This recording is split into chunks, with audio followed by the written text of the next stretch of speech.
बिहार से हम सीख सकते हैं।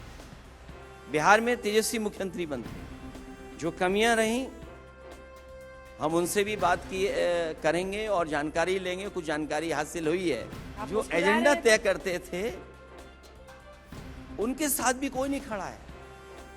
इसलिए भारतीय जनता पार्टी अपने सगे लोगों के साथ भी नहीं है। बिहार में मैंने खुद कैंपेन किया। मुझे पूरे चुनाव में कहीं नहीं लगा कि चुनाव तेजस्वी हार रहे हैं।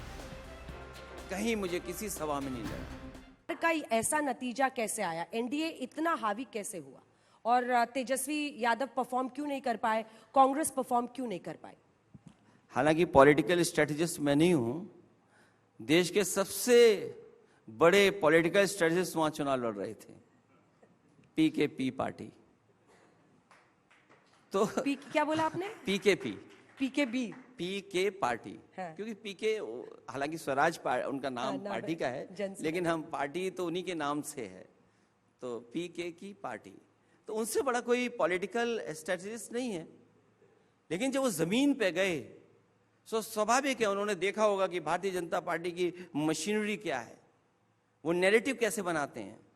किसी ने यूट्यूब में कोई गाना गा दिया, वो नैरेटिव बना दिया। कोई कहीं यूट्यूब पे न जाने कितने सिंगर्स हैं, अगर थोड़ा भी कोई गाना गाना जानता है तो एआई की हेल्प से गाना बना दे रहा है। तो ये नहीं। लेकिन जहां तक हम यूपी की बात कर रहे हैं, पीडीए के लोग बिल्कुल तैयार हैं इस बार इन भारतीय जनता पार्टी के लोगों को मुकाबला करने के लिए। बिहार से हम सीख सकते हैं। बिहार में तेजस्वी मुख्यमंत्री बनते, जो कमियां रहीं हम उनसे भी बात करेंगे और जानकारी लेंगे। कुछ जानकारी हासिल हुई है। लेकिन यूपी अलग है। यूपी का चुनाव बड़ा अलग होता है। अखिलेश जी आज बहुत खुश होंगे पीके। आपने उनका इतना नाम लिया, बेचारे सीट ना आई तो क्या हुआ? अखिलेश जी ने उनकी चर्चा की। लेकिन मैं वापस आ रही हूँ सर, बिहार में आपको क्या लग रहा है? क्या मतलब सबसे बड़ा दो फैक्टर अगर आपको लगता है जिसकी वजह से एनडीए की ऐसी प्रचंड जीत हुई? क्या जो आपसी एक तालमेल बैठना था महागठबंधन के साथियों में, तेजस्वी जी का नाम अनाउंस होना था, सीट बंटवारा था, फ्रेंडली फाइट हमने सुना। फ्रेंडली फाइट क्या होता है 10 सीटों पर? क्या वजह आपको दिखाई देती है? देखिए, मैं बिहार के चुनाव पे बहुत ज़्यादा नहीं कहना चाहता हूँ, लेकिन मैं दरारवादी लोगों से बहुत सावधान हूँ, राष्ट्रवादी लोगों से बहुत सावधान हूँ। अगर उन्हें कोई भी मौका मिल जाएगा तो वही एजेंडा बना देंगे, वही नैरेटिव बना देंगे। इसलिए हम लोग बहुत सावधान हैं उन लोगों से। और हमसे ज्यादा सावधान उनके लोग अपने लोग हैं। क्योंकि सुनने में आ रहा, जो मीडिया को समय समय पर नैरेटिव और एजेंडा देते थे, आजकल वो किसी को एजेंडा नहीं दे पा रहे, नैरेटिव नहीं दे पा रहे हैं। इसलिए हम आपको सबको सावधान रहना चाहिए। जो एजेंडा तय करते थे उनके साथ भी कोई नहीं खड़ा है। इसलिए भारतीय जनता पार्टी अपने सगे लोगों के साथ भी नहीं है। कभी कभी आप मुस्कुरा रहे हैं तो हम भी मुस्कुरा के कह देते हैं कि आप अपने मन में जितना सोचना है वो सोचते रहिए, लेकिन हम लोग जो कर रहे हैं उसी दिल के साथ करते रहेंगे। जज करने के लिए आज तमाम लोग आते हैं, लेकिन कई बार ये सवाल उठता है कि यूपी में तो आपने कर दिखाया, यूपी में आपने एक टफ चैलेंज दिया ना, वो टफ चैलेंज बिहार में क्यों नहीं हो पाया?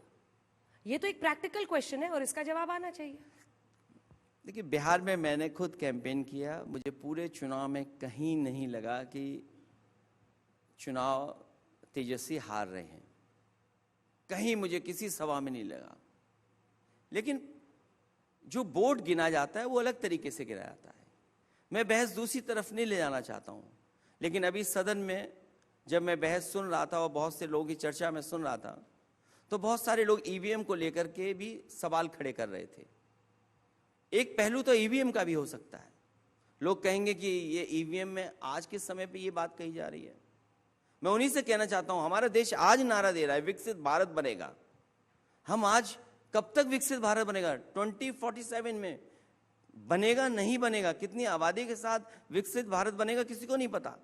लेकिन कोई भी विकसित देश जिस देश में सवाल खड़ा हुआ ईवीएम पर, उस देश ने ईवीएम हटा दिए।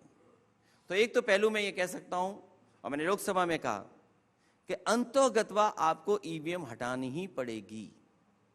लोगों का भरोसा बढ़े लोकतंत्र पर, इस वोटिंग डालने के तरीके पर, तो आपको अंतोगत्वा ये हटाना ही पड़ेगा। लेकिन बिहार का परिणाम क्यों बदल गया? सुनने में आया है कि 10,000 रुपये बड़े होते हैं, 10,000 रुपये, 10,000 रुपये दे दीजिए। अब बहुत सारी माताएं बहनें इंतजार कर रही कि उन्हें कब 10,000 रुपया और मिलेगा। उनको धोखा दे दिया, 10,000 रुपये नहीं मिलेंगे। तो हम लोगों ने भी तैयारी कर ली है।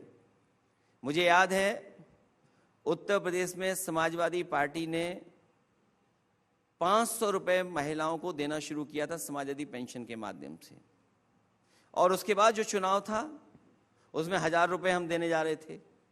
उसके बाद जब लोकसभा का चुनाव आया तो हम 2,500 देने जा रहे थे। पिछला चुनाव जीत गए और अगला चुनाव होने जा रहा है जब 27 का, तो हमने बीजेपी से सीख करके हिसाब किताब लगाया है कि अगर हमारी माताएं बहनें जो उत्तर प्रदेश की थीं, उन्होंने जो पैसा खोया है 500 500 500, अगर हिसाब लगाएं तो लगभग 3,000 रुपये बनते हैं। तो 12 महीने देना है 3,000, तो कितना हुआ? 36,000 रुपये। और क्योंकि इतने साल नहीं मिला तो उसका इंटरेस्ट भी हम जोड़ रहे हैं 4,000। तो समाजवादी हम लोग तय करेंगे कि गरीब माताएं बहनों को साल में 40,000 रुपये हम लोग देने का काम करेंगे। अगर 10,000 से सरकार बन सकती है तो 40,000 हम लोग देने जा रहे हैं। और बीजेपी वालों से कहेंगे कि आपने तो वादा लाखों का किया था, वो कहाँ है रुपया?